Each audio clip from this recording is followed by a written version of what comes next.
Mga kapuso, wala na po sa loob ng Philippine Area of Responsibility ang bagyong Quiapo. Ayon sa Pag-asa, huling namataan ang sentro ng bagyo, 560 kilometers west ng Itbayat, Batanes. Kumikilos ito west-northwest sa bilis na 30 kilometers per hour.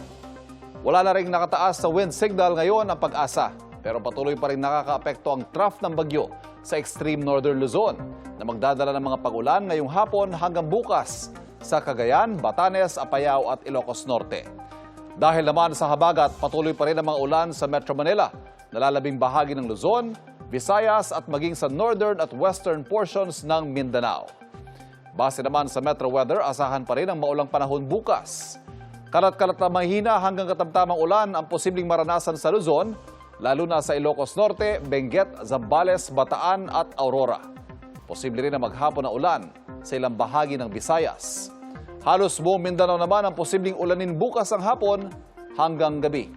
May heavy to intense rain sa Cotabato, Zamboanga del Norte at Davao Oriental, kaya maging alerto pa rin po sa baha at landslides.